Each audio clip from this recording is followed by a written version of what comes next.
Hey everyone, welcome back to the channel. My name's Baron and this is your Brain on Books. Today I want to talk about one of my absolute favorite books and something that's really special to me, and that is The Ocean at the End of the Lane by Neil Gaiman. So what makes this book so fantastic? Well, before we talk about what the story is, we need to talk about the story behind the story. And that is Neil Gaiman never intended to write this book. When he puts something out, it's typically planned for, organized, there's discussions with the publisher, and everybody's on the same page as far as what's going to happen. Not in the case of this story. Now, he wrote this originally as just a very quick short story for his wife. The plan was to talk about himself as a young boy. She was out of town. She's a musician, so she was off doing some record production. And in that time frame, he continued to write it, continued to write it, to the point where she actually returned home, and he was telling her bits and pieces and reading it to her at night before bed. And it grew from a short story to a novella, and eventually got to a point where he had to call his publisher and say, I accidentally wrote a novel. Now, why am I telling you this? Why is this important? Well, this is considered Gaiman's most emotionally impactful book, and I think a lot of it has to do with the themes, which we'll get into in a second, but also the vulnerability that he shows in here and the candor that comes through the pages when it's really something that was not intended for us all to read. This was intended for his significant other, and I think there's something really special about that, and I just want to point it out. If you pick this up, I think it's important that you read it with that mindset, and there's some subtleties that'll come through when you go with that approach. So getting back to the typical plot structure, this is considered an adult fairy tale. I think that's an apt title, and the plot is pretty straightforward. It's a man who returns to his childhood town for a funeral. And in doing so, he is kind of struck with several memories that he's kind of put in the back of his mind of when he was a young boy. Now, you basically are following a flashback sequence of this man as a 7-year-old boy who meets a young girl around a similar age at the end of the lane. And the two of them kind of go on an adventure together. And that's, in essence, that's the whole book.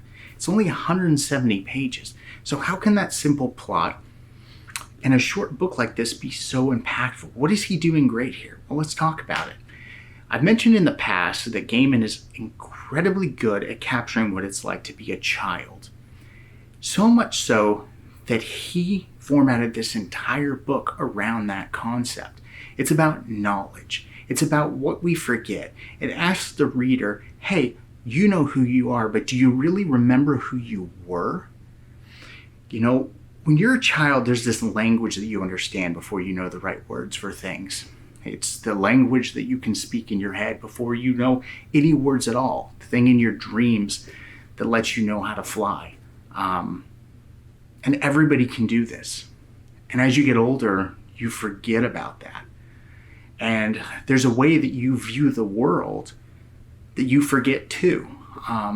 He says, what's the phrase he uses? His children will look for the spaces between fences. That was one line in here that kind of jumped out to me, and I think is kind of a perfect representation of what I'm talking about. So that's the first thing on this. The second is this book showcases trauma for children and the impact that that has on you as an adult. So there's several times in here where you as a reader, as an adult, can see things that he's putting in the novel that are incredibly traumatic for a child. But you see how the child's reacting to it to where they're not even cognizant of what's going on around them, but they're assigning supernatural beliefs or creating illusions so that these things don't affect them. And then on the other side, you see this man when he's an adult, and you can see the parallels between what happened when he was a child and where he's at now. But yet he doesn't even acknowledge it. He forgets.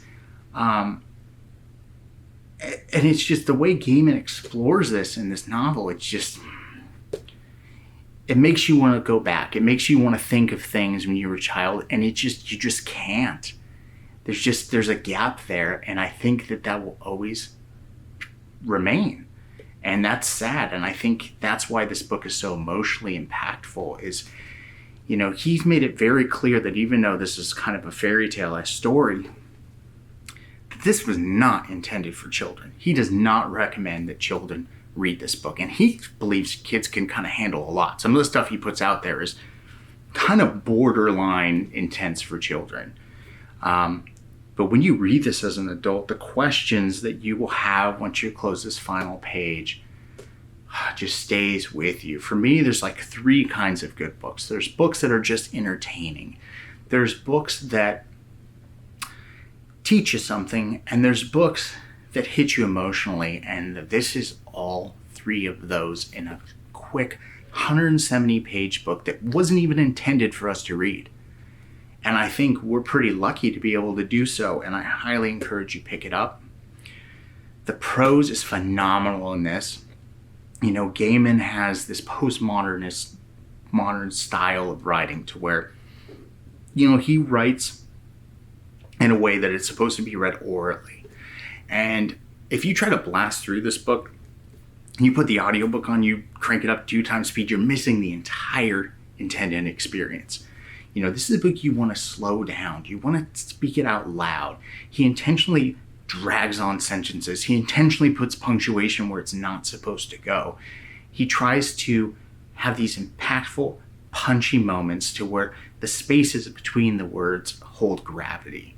And he executes it flawlessly. I can't think of another author that I've come across that quite does it the same way that Gaiman does. There's imposters out there. There's people that are close. It's like people have their own style that's quite nice, but his authorial voice is just so distinct. So yeah, I encourage you to pick this novel up. If you've read it already, I want to hear your thoughts. This is a book I'd love to do a spoiler discussion on because there's so much to unpack here, even though it is a small book. So that's it. Hope you pick it up. Let me know what your thoughts are. See you next time.